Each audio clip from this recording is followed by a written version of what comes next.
As usual Sunday మనకైతే chicken common. కాకపోతే ఈరోజు బ్రౌన్ రైస్ ఇంకా జీరా రైస్ ఎలా ప్రిపేర్ చేసుకోవాలో చెప్తాను నా స్టైల్లో. చాలా బాగుంటుంది. చికెన్కి కాంబినేషన్ ఇంకా జీరా రైస్ చాలా బాగుంటుంది. ట్రై చేసి నాకు కామెంట్ బాక్స్లో చెప్పండి ఎలా వచ్చింది అనేది. Let's see the process. Brown రైస్కి అయితే స్టీల్ బౌలే వాడాలి. తప్పకుండా స్టీల్లోనే కుక్ చేయాలి, ఎందుకంటే చెప్తాను ఎందుకనేది. సో ఫస్ట్ అయితే ఈ కప్ రైస్ తీసుకున్నాను. సో ఈ కప్తో 4 కప్స్ ఆఫ్ వాటర్ తీసుకోవాలి మనం.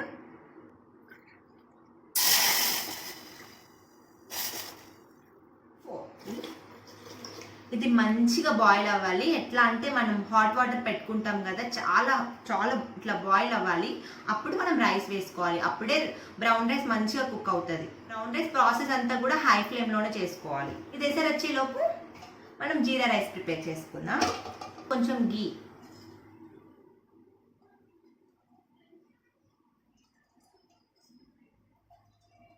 గీ అయితే టేస్ట్ చాలా బాగా వస్తుంది. పిల్లలు కూడా తింటారు కాబట్టి నేను కంప్లీట్గా గీతోనే చేస్తున్నాను ప్రాసెస్ అంతా కూడా. మనం ఇందులో కొంచెం బగారా వేసుకోవాలి అండ్ ఒకటి నల్ల ఇలాచి. అసలు మసాలాలు ఏం వేసుకోవద్దు, ఎందుకంటే జీరా రైస్ని డామినేట్ చేస్తూ ఉంటాయి. సో మనం ఇవి రెండు జస్ట్ ఫ్లేవర్ కోసం వేసుకోవాలి. ఎక్కువ జీరా వేసుకోవాలి, జీలకర్ర కొంచెం ఎక్కువ వేసుకోవాలి. సో ఇవన్నీ కూడా వేయించేసుకోవాలి. ఇది మంచిగా సిమ్లో వేయించుకోవాలి జీరా, లేకపోతే మాడిపోతుంది. సో కొంచెం సిమ్లో జీరాని కొంచెం కలర్ వచ్చేలాగా వేయించేసుకోవాలి.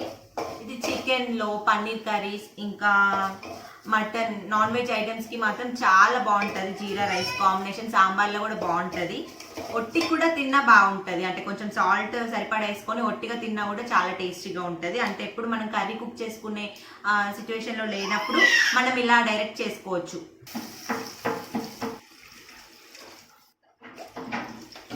కొంచెం సాల్ట్. 1 అవర్ ముందే నానబెట్టుకున్నాను బ్రౌన్ రైస్. ఇది మాత్రం అస్సలు మర్చిపోవద్దు, 1 అవర్ ఖచ్చితంగా నానబెట్టుకోవాలి బ్రౌన్ రైస్.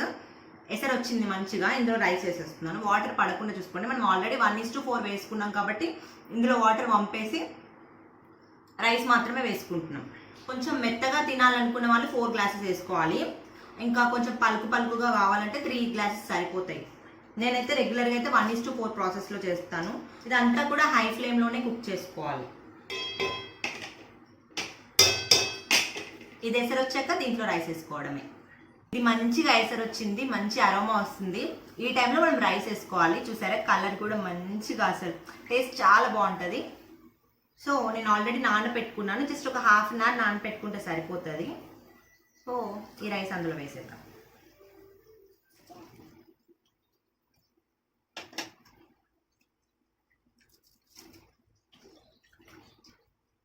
దీన్ని ఒకసారి మంచిగా కలుపుకోవాలి. మంచిగా కుక్ అవుతుంది. సో హై ఫ్లేమ్లోనే కుక్ చేసుకోవాలి బ్రౌన్ రైస్ మొత్తం కూడా. సో కాసేపు వదిలేయాలి. ఒక 5 మినిట్స్లో అది కొంచెం దగ్గరకు వచ్చేస్తుంది. ఇది దగ్గరకు వచ్చేసింది, ఇది కూడా కొంచెం దగ్గరకు వచ్చేస్తుంది. ఇది ఎప్పుడు సిమ్లో పెట్టుకోవాలని కొంచెం దగ్గరకు వచ్చేసింది. ఇది ఒకసారి కలుపుకొని లిడ్ వేసుకోవడమే. ఒక 5 మినిట్స్ తర్వాత కథం. బ్రౌన్ రైస్కి మాత్రం ఎప్పుడు లిడ్ పెట్టుకోవాలనేది ఒక ప్రాసెస్తో వండుకోవాలి. మధ్యలో కలుపుతూ ఉండాలి. కిచెన్కి వచ్చినా అంటే చాలు, అబ్బా అక్కడ నిల్చుంటారు. ఎంగేజ్ చేస్తూ వంట చేయడం నాకు కిచెన్లో పెద్ద యుద్ధమే జరుగుతుంది ప్రతిరోజు. స్టార్టింగ్లో నాకు బ్రౌన్ రైస్ కుక్ చేయడం రాక నేను కుక్కర్లో వేసాను. కాకపోతే దానికన్నా ఇలా స్టీల్ బౌల్లో కుక్ చేసుకోవడం చాలా ఈజీ. నాకైతే ఇదే ఈజీ మెథడ్ అనిపించింది. ఆ కుక్కర్లో విజిల్స్ వచ్చేవి, కాకపోతే రైస్ ఉడికేది కాదు. ఉడికినా కూడా వాటర్ ఉండిపోయేది. సో ఇలా హై ఫ్లేమ్లో మనం స్టీల్ బౌల్లో కొంచెం ఎసరు వచ్చిన తర్వాత రైస్ వేస్తే చాలా బాగా కుక్ అవుతుంది. కుక్కర్లో తెలిసేది కాదు. ఇందులో కుక్ చేయడం నేర్చుకున్న తర్వాతకి మంచిగా అనిపిస్తుంది. సో ట్రై చేయండి తప్పకుండా. అన్నట్టు నేను కూడా అలాగే కుక్ చేసేదాన్ని. చాలా రోజులు కూడా కుక్కర్లోనే పెట్టుకున్నాను. ఇది అనేది నాకు తెలిసిన వాళ్ళ దగ్గర నేను తెలుసుకున్నాను. సో ఆ తర్వాత ఇలా స్టార్ట్ చేసినాక నాకు ఇదే ఈజీ మెథడ్ అనిపిస్తుంది. సో ఈ లిడ్ ఎప్పుడు పెట్టాలంటే ఇలా కొంచెం రైస్ మంచిగా పువ్వులాగా విచ్చుకుంటుంది. సో ఈ విచ్చుకున్న టైంలో మనం కొంచెం సిమ్లో పెట్టేసి లిడ్ కంప్లీట్గా పెట్టకుండా కొంచెం ఓపెన్గా పెట్టుకోవాలి లిడ్. సో ఆల్మోస్ట్ రైస్ అంతా ఇట్లా విచ్చుకున్నది చూపిస్తాను. పిల్లలు చూసారా ఎంత గోల, బ్యాడ్ బాయ్స్. ఏంటమ్మా ఏంటి చూసారా ఇలా కొంచెం పువ్వులాగా విచ్చుకుంటుంది రైస్. సో అప్పుడు మనం సిమ్లో పెట్టుకొని లిడ్ పెట్టుకోవాలి, ఓపెన్గా పెట్టుకోవాలి. కొంచెం మొత్తం క్లోజ్గా పెట్టుకుంటే వాటర్ అంతా మళ్ళీ పైకి వచ్చేసి పొంగుతుంది. సో కొంచెం వాటర్ ఉంటుంది కింద, అది పోవాలంటే మనం కొంచెం అట్లా ఇంకొంచెం సిమ్లో కుక్ చేసుకోవాలి. ఇక్కడైతే జీరా రైస్ కంప్లీట్ అయిపోయింది. ఆహా, లిడ్ తీస్తేనే సూపర్గా స్మెల్ వస్తుంది. సో వేడివేడి అన్నంలో చికెన్ సర్వ్ చేసుకొని తింటే చాలా బాగుంటుంది. ఇంకా చూసారా అయిపోయింది. లిడ్ ఇలా కొంచెం ఓపెన్గా పెట్టుకోవాలి మనం. చికెన్ వచ్చేసింది, చికెన్ కుక్ చేయాలి. కొత్తిమీర లేదా ఇప్పుడు కుక్ చేయాలి చికెన్ వండడం మీకు ప్రాసెస్ అంతా తెలుసు కదా, రెగ్యులర్ ప్రాసెస్లోనే వండుతున్నాను ఈరోజు. దయ్యలోపు మనం చికెన్ మ్యారినేట్ చేసుకుందాం. ఇది అయిపోయింది, ఆఫ్ చేస్తున్నాను. నా సబ్స్క్రైబర్స్లో శ్రావణంలో చికెన్ తినని వాళ్ళకి సారీ. ఈ రెండు పక్కన పెట్టుకుందాం.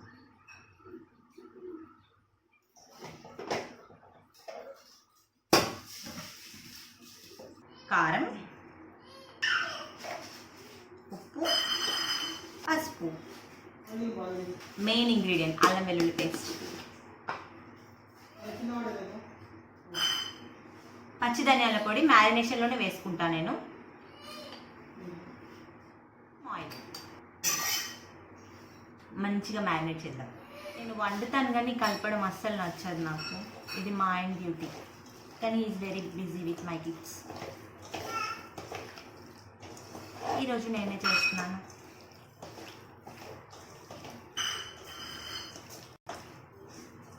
ఓకే, మ్యారినేషన్ అయిపోయింది, దీన్ని పక్కన పెట్టుకుందాం. ఈరోజు జీరా రైస్ని డామినేట్ చేయకుండా సింపుల్గా చేసుకుందాం. రెగ్యులర్ ప్రాసెస్లో చికెన్ వండుకుందాం. మంచిగా సాంగ్స్ పెట్టుకొని వంట చేయడం ఎంతమందికి ఇష్టం?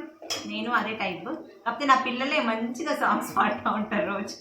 సో నో సాంగ్స్, ఓన్లీ అల్లరి.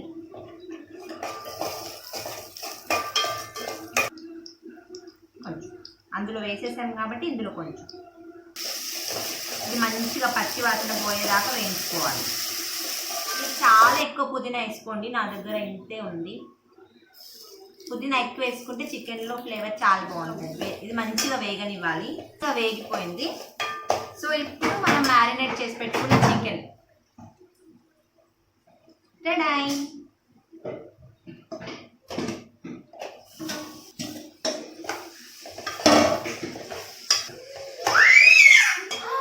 ఏంటా అల్లరి?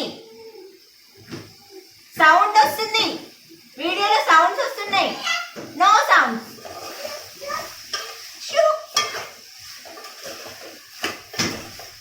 సో ఇలా మంచిగా వాటర్ అంతా పోయిన తర్వాత 1 minute తర్వాత లిడ్ పెట్టుకోవాలి. లిడ్ పెట్టి సిమ్లో ఒక 5 minutes పెట్టుకోవాలి. కొత్తిమీర చూసారా ఎంత ఫ్రెష్ ఉంది అసలు. ఇక్కడ ఇలా దొరకడం అయితే అదృష్టమే. నీట్గా ఉంది. చూస్తుంటే నాకు ఇదంతా వేయాలనిపిస్తుంది చికెన్లో.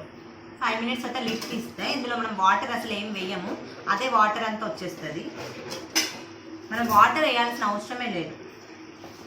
ఈ టైంలో మీకు కొంచెం వాటర్ కావాలనుకుంటే ఈ టైంలో వేసేసుకోవాలి. నేను కొన్ని వేస్తున్నా, కొంచెం గ్రేవీ కన్సిస్టెన్సీలో ఉండాలి కాబట్టి కొన్ని వేస్తున్నా. ఫ్రై అయితే అసలు అవసరం లేదు. ఇందులో ఉన్న వాటర్తోనే మంచిగా కుక్ చేసుకొని లాస్ట్లో కొత్తిమీర వేసుకోవాలి అంతే. ఫ్రైకి అయితే మనం కొంచెం గ్రేవీ కన్సిస్టెన్సీలో చేస్తున్నాం కాబట్టి కొన్ని వాటర్ వేసుకోవాలి. మనం మ్యారినేట్ చేసి పెట్టుకున్న బౌల్లో వాటర్ వేసుకొని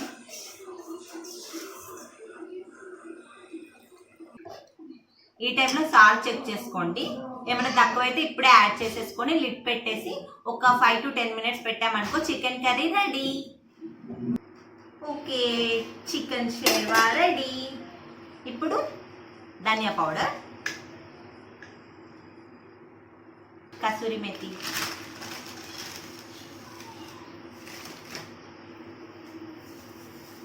కొంచెం చికెన్ మసాలా, చాలా ఎక్కువ కొత్తిమీర, చాలా ఎక్కువ చిన్నగా చాప్ చేసుకొని వేసుకోవాలి. ఇప్పుడు ఈ మసాలా అంతా పీసెస్కి పట్టాలి కాబట్టి ఒక 5 minutes. Let's close the lid. సిమ్లో ఒక 5 minutes. కొత్తిమీరని మంచిగా ఇలా టిష్యూ టవల్ వేసి ఇలా స్టోర్ చేసి కాడలని తొంపేసి ఇలా స్టోర్ చేసుకొని ఫ్రిడ్జ్లో పెట్టుకోవాలి. కొత్తిమీర అంటే బంగారం నాకైతే. 5 minutes అయిపోయింది. వావ్ వావ్, మీకు కూడా తినాలనిపిస్తుందా? మా ఇంటికి రండి మంచిగా. Ready chicken sherwa.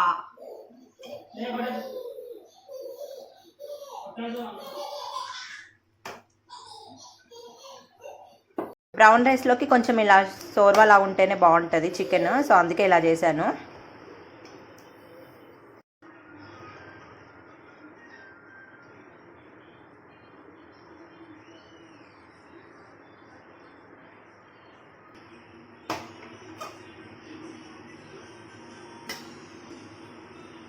చికెన్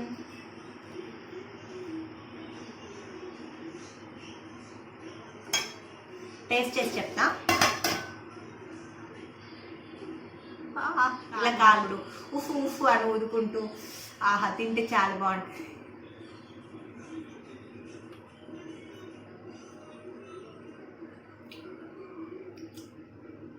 చాలా బాగుంది, తప్పకుండా ట్రై చేయండి.